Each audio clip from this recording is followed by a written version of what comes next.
We have another great article from Washington Post and David Ignatius titled, "Ukraine's Dirty War is Just Getting Started."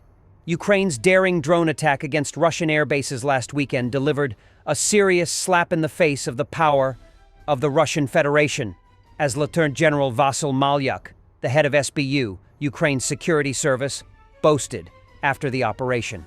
Some Ukraine supporters hoped the strikes might mark a breakthrough in the war. With Trump stepping back as a peacemaker, at least for now, Ukraine will depend more than ever on its intelligence services, which have shown an ability to strike Russian forces deep inside their home country and around the world. The front line inside Ukraine will remain a hellscape of drones and artillery, but covert operations could expand into a dirty war beyond the front, with more targeted killings, sabotage, and strikes on countries that supply arms to Ukraine and Russia, respectively. Both sides have long wanted to break out of the stalemated war of attrition, and the Operation Spiderweb was a bold Ukrainian attempt to reset the table. Malyak said preparation for the coordinated attacks across Russia's vast territory began 18 months ago. Other sophisticated operations are in the works, intelligence sources tell me. The SBU and the GUR, Ukraine's two spy agencies, have been working for more than 3 years to deliver on the motto of Ukraine's special forces, "I'm coming for you." They have run operations to take the battle into Russia and abroad against its forces and partners around the world. The goal has been to strike in unexpected locations through devious means and make Russia bleed far beyond the front lines in Ukraine. The SBU and GUR have an intense rivalry, much like the decades-old competition between the FBI and the CIA. The SBU, responsible for internal security but also active outside the country, was plagued for years by claims that it was penetrated by Russia. That's why Sunday's complex operation was such a coup. It didn't get leaked. Intelligence sources told me that Malyak had informed President Volodymyr Zelensky, but not some other top members of his administration. Malyak didn't even tell a key deputy, the sources said. A sign of the SBU-GUR rivalry is that on May 30th, just 2 days before the SBU drone attack on airbases, GUR operatives launched an attack on an army base at Desantnaya Bay, near Vladivostok in the Russian Far East, the most distant target yet in the war. The Vladivostok attack involved a combination of truck bombs and drones, intelligence sources told me, with the drones mostly used for diversion. The target was the 155th Marine Brigade, which has fought at Mariupol and in other Ukraine battles, according to the Kyiv Independent, to which GUR sources confirmed the attack. The SBU, beyond trucking the ingenious containers carrying small quadcopters into Russia, has also taken the lead on naval drones that forced the Russian Navy to retreat in the Black Sea. European intelligence officers have helped with the design of these sea drones, sources told me. Ukraine has considered a naval version of the sneak attack tactic it used so effectively on Sunday. The sources said the SBU weighed sending sea drones hidden in cargo containers to attack ships of Russia and its allies in the North Pacific. But so far, they apparently have yet to launch these operations. A big target for the SBU has been the bridge spanning the Kerch Strait and connecting Russia to occupied Crimea. SBU operatives have struck the bridge 3 times since Russia's 2022 full-scale invasion, most recently in a big underwater blast on Tuesday. The heavily protected bridge is a prime symbolic target for Ukraine, another way of delivering a slap. The GUR, headed by the charismatic Lieutenant General Kirilo Budanov, has run extensive operations into Russia and against Russian forces around the world. He told me in an interview last year, "We've offered a plan aimed at reduction of Russian potential. It encompasses a lot of aspects, like the military industry, critical military targets, their airfields, their command and control posts. One GUR tactic has been to strike Russian mercenary forces from the Wagner Group in Africa. A GUR-organized strike last July killed 84 Wagner fighters and 47 Malian soldiers, according to the BBC. Budanov had told me, "We conduct such operations aimed at reducing Russian military potential anywhere where it's possible, Why should Africa be an exception? Intelligence sources described several GUR operations in South Africa to disrupt weapons shipments to Russia. In December 2022, GUR agents discovered that a Russian cargo ship, the Lady R, had docked at the Simonstown Naval Base to receive what the sources said was a shipment of weapons. The GUR passed the information to the United States, and the U.S. ambassador in Pretoria made a public protest in May 2023. GUR agents also disrupted a weapons transfer to a Russian cargo plane that visited South Africa in 2022, the sources said.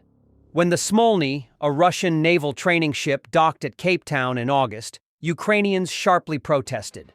Sources told me that some GUR officers considered attacking the ship, but held back. Ukraine's readiness to launch risky spy operations has produced recurring tension between Washington and Kyiv, U.S. and Ukrainian sources told me. One example was the August 2022 assassination of Daria Dugina, the daughter of a Russian writer who has been a prominent advocate of the war with Ukraine, and was the likely target. U.S. intelligence learned that Ukrainian spies had organized the plot and told them Washington strongly opposed such actions, according to the New York Times. The countries bordering Ukraine might become new battlegrounds as the war continues. An example is Transnistria, a breakaway region of Moldova on Ukraine's western border that is aligned with Moscow and hosts a Russian peacekeeping force. Using Russian defectors and other local forces, Ukraine considered an operation to attack the Russian troops there, but decided against opening this new front. Now, Russia is considering sending 10,000 additional troops to Transnistria and seeks to destabilize pro-Western Moldova, the Moldovan Prime Minister claimed in an interview with the Financial Times this week. The spillover danger affects all the other countries bordering Ukraine: Belarus, Poland, Slovakia, Hungary, and Romania, as well as Germany, the Baltic states, and Norway and Finland beyond. Most of these countries support Ukraine, and the Ukrainian intelligence services use Eastern European capitals as hubs for their operations. It's all too easy to imagine a widening campaign of Russian sabotage and assassination threats, such as those that began last year.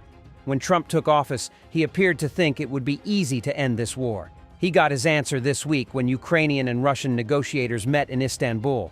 Russia's terms amounted to demanding Ukraine's capitulation.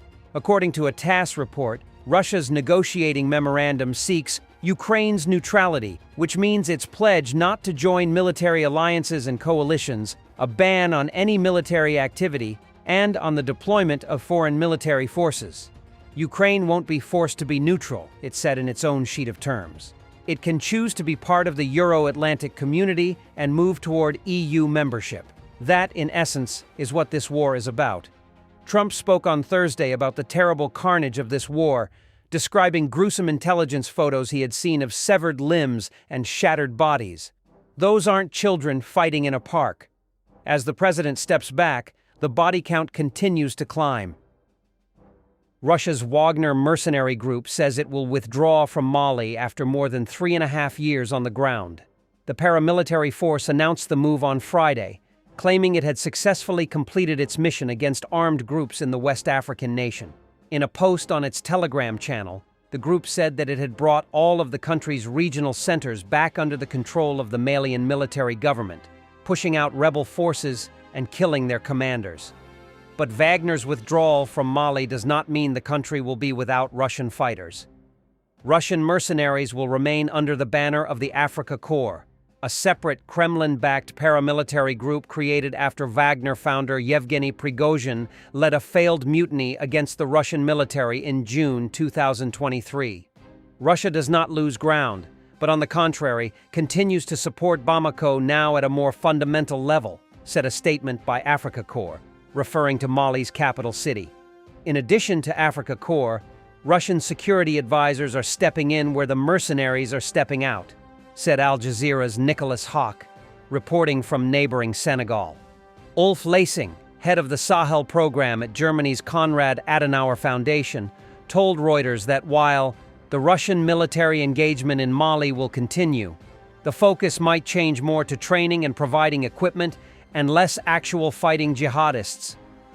Christian Ani, a senior researcher at the Institute for Security Studies, told Al Jazeera that Africa Corps is expected to concentrate its operations around Bamako while taking part in airstrikes from time to time against jihadist forces.